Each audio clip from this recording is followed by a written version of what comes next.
Hi, and welcome to Terry Talks Movies. This time we're diving into the wonderful year of 1971.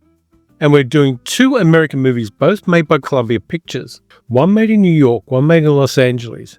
Very different movies, very different kinds of cinema. In additions from Indicator, and I got them for, I think it was £8.33, whatever that translates as, into Australian dollars.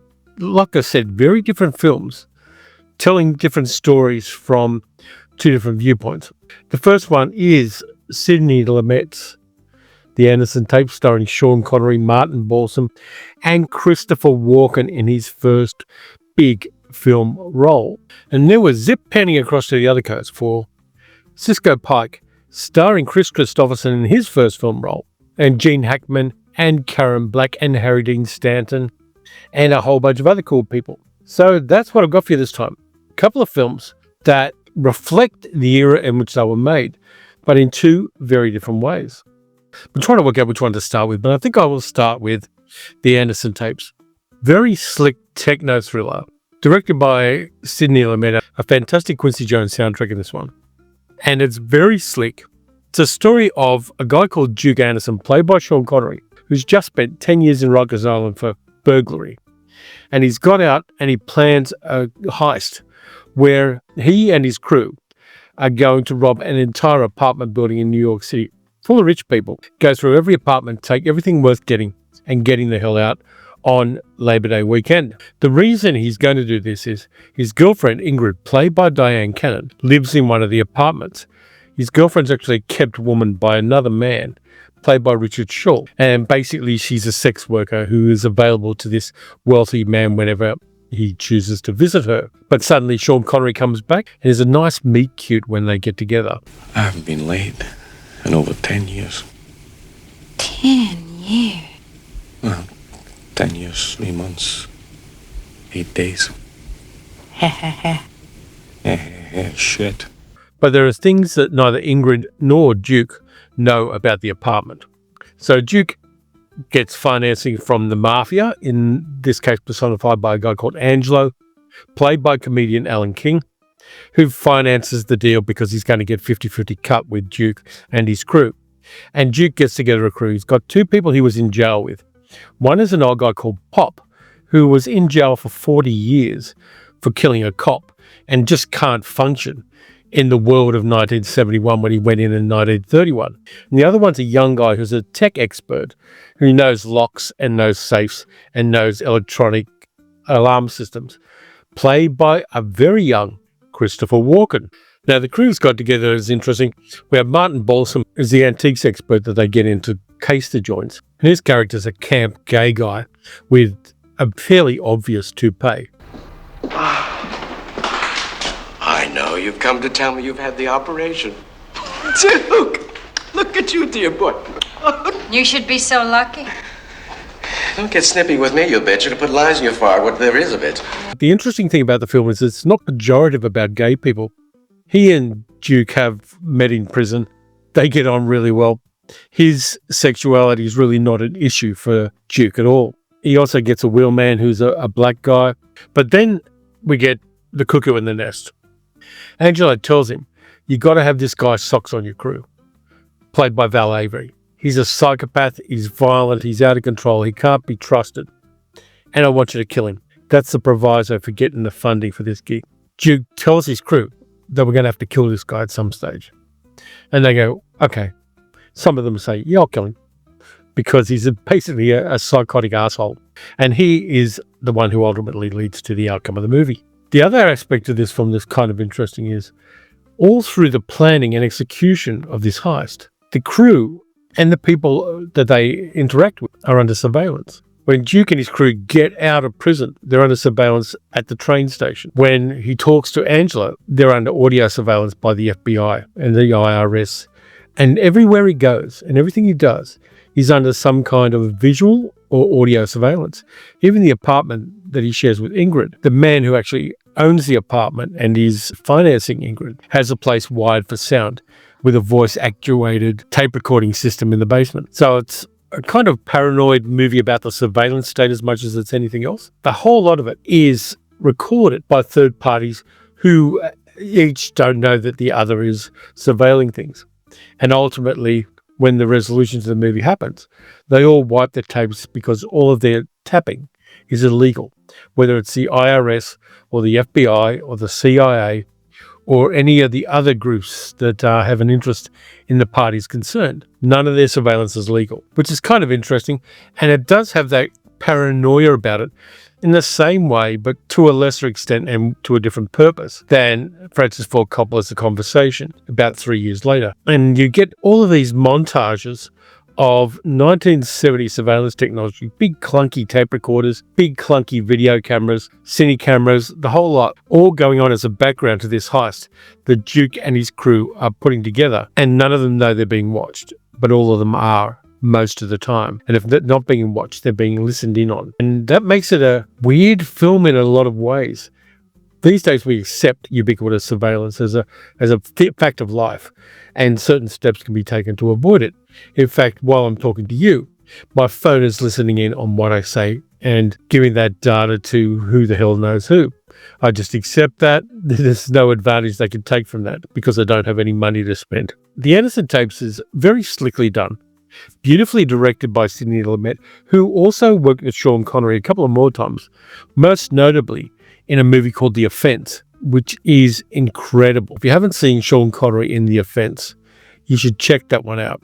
It is a really fine thriller. And the nice thing about this copy of the Anderson tapes, Powerhouse put it out region free. You can see the 3 ABCs in there on the disc.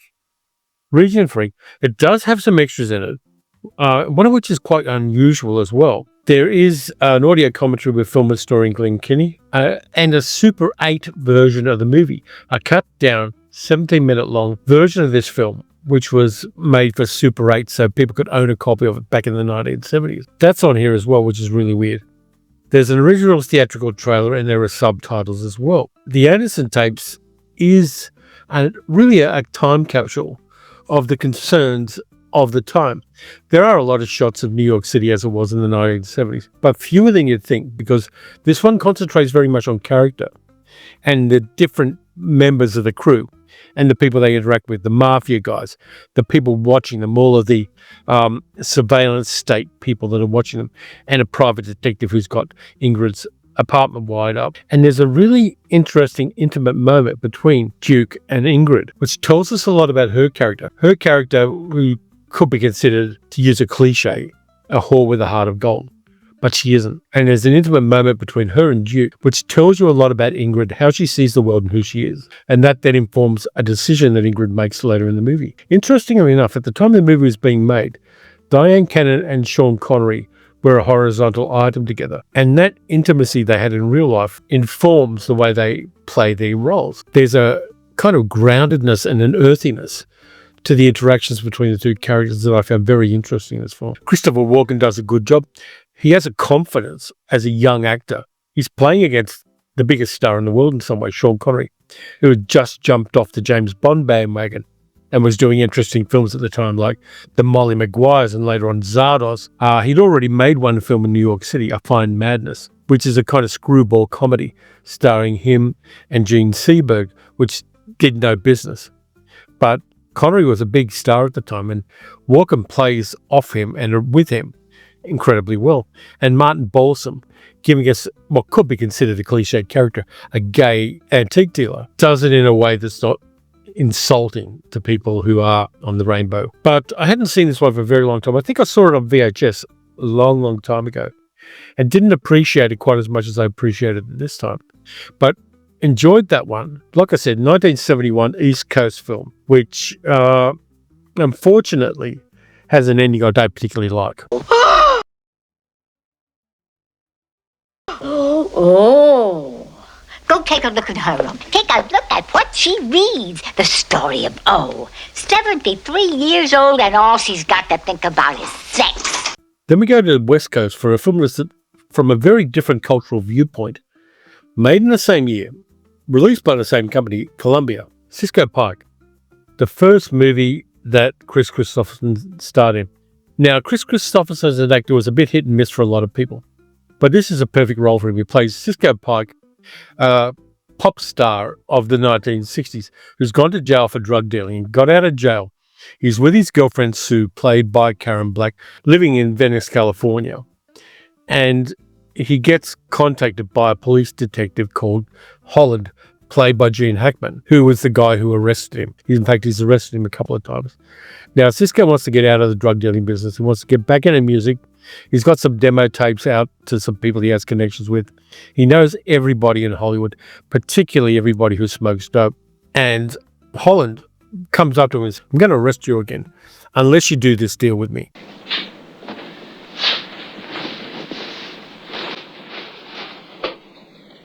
Jesus. It's 100 keys even. Holland has stolen 100 kilos of dope and wants Cisco to sell it for him in about 52 hours. He needs the money, at least $10,000, which was a lot of money in those days, by Monday morning, for a reason we only find out about at the end of the film. And he's pressuring Cisco to sell this stuff for him, use his connections, and use his natural charm to flog off this dope to people and make him the 10 grand. Anything extra Cisco can keep.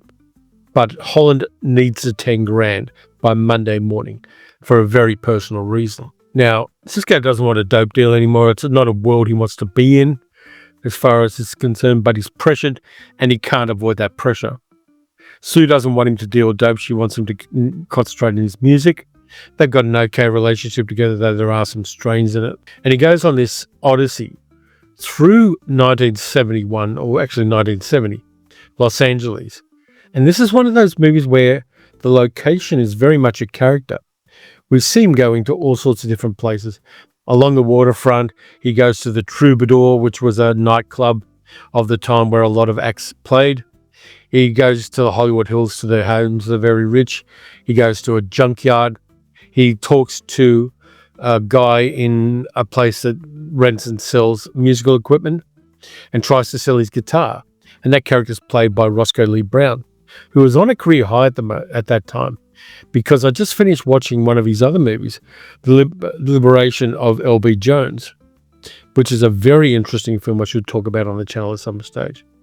But you get Roscoe Lee Brown in one scene. This is your guitar, Cisco. You don't want to buy it? Nope. And there are a lot of really fine actors who turn up for one scene. There's another one where he's talking to another dope dealer who he sells some of the dope to, played by the wonderful Antonio Fargas, where they meet in a diner. And Antonio Fargas is great. He plays off Chris Christopherson's laconic, drawling, gravelly voice kind of character really well. It's a slightly different role from the usual over-the-top characters that Antonio Fargas was playing at the time. He's got a low-key and stylish and interesting. Hey, Elvis, what it is? Ain't nothing. How you been, Brother Buffalo? I'm pretty good. What you know? Oh, Jesus. Hey, I'm glad I run into you, man. You ain't got any bread on you, have you? I got my pants on, don't I? And Cisco also meets a couple of women, one played by Viva, her name's Myrna, who's from a very rich family and lives in the Hollywood Hills, and her friend played by Joy Bang, who he meets and has liaisons with, but they actually help him get to the goal he needs to get to. And then his friend Jesse turns up, and Jesse and Cisco work together as musicians. They were in a band. They had a couple of hits. Jesse's just come from a 4-day drive across the country. And Jesse's not in a good way. He's played by the wonderful Harry Dean Stanton.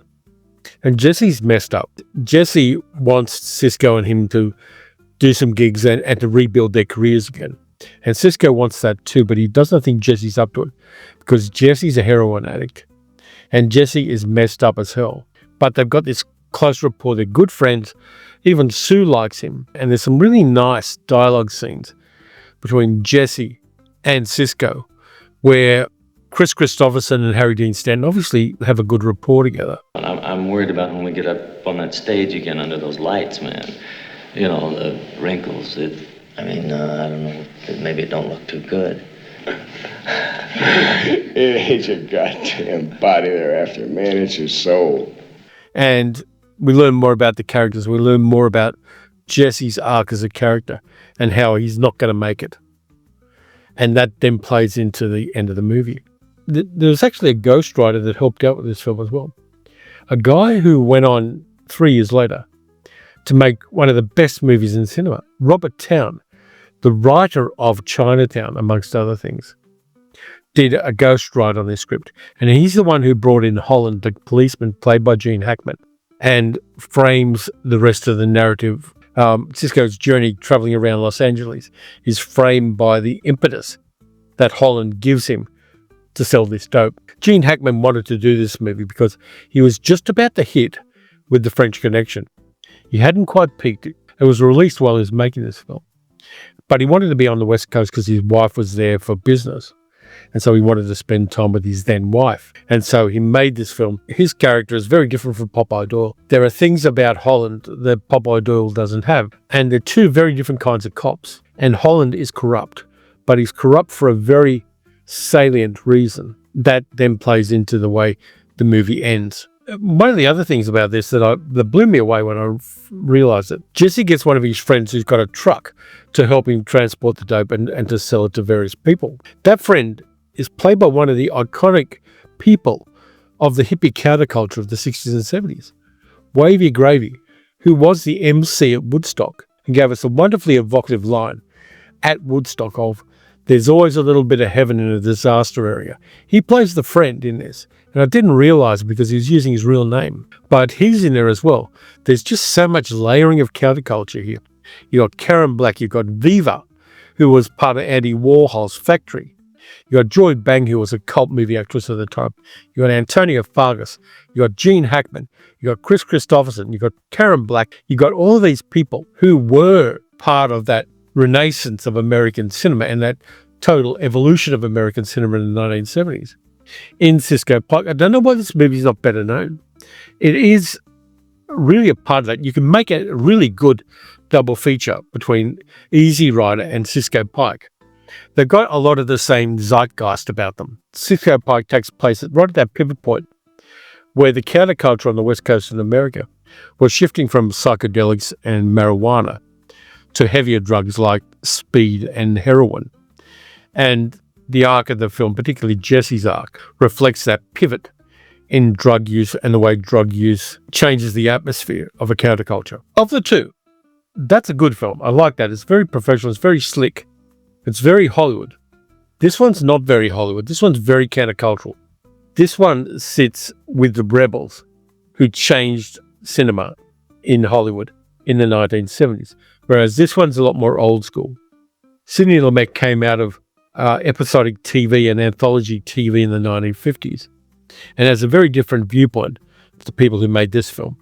But both of them came out in 1971 and both of them are well worth watching. This one's Region B, this version of Cisco Pike, but it is still available on Powerhouse's website for about 8 quid 33p, whatever that is in Australian dollars. I've got a deal where I got 4 movies for 20, 30 quid. It's just interesting how different the two movies are. One from the East Coast, one from the West Coast. One old school, one very much cutting edge. The Anderson tapes did a lot better business, of course, than Cisco Pike did. And the Anderson tapes were remembered a lot more because Sidney Lumet, being a very well-known and well-regarded, and rightly so, director, made it a lot different. But I recommend them, not particularly as a double feature the way I did them, but they're both worth watching, and they both have something to say about surveillance technology and about the idealism and perils of the countercultures. So that's what I got for you this time around. 1971 in a nutshell. Bracketing America right in the middle. Thanks a lot for watching. If you enjoyed this video, please like, subscribe, hit the notification bell. It doesn't cost you anything to do those things. Leave a comment and tell me whether you've seen these films or whether you want to after I've reviewed them, because I sometimes get that and I really like it when people say, I'm going to watch that film now. You can also support the channel by becoming a channel member on YouTube or by becoming a patron at patreon.com/TerryTalksMovies. Next up, I think I'll do something a little more horror-like or a little more genre for the Wednesday video. And then, of course, we have Science Fiction Saturday once more. And by the way, Science Fiction Saturday, I'm reviewing Thunderbolts. I'm going to a preview of Thunderbolts on Tuesday. And the embargo, I think, ends on Thursday, so I can release it for the Saturday video. Doing a bit of Marvel there. Going to tell you about the experience of going to a movie preview as well. Oh, by the way, I've got my other channel, Terry Travels, where I'm doing traveling vlogs around Melbourne. So you might want to subscribe to that one as well and see the kind of world I live in. So until all of that stuff happens, watch some good movies, watch some bad movies.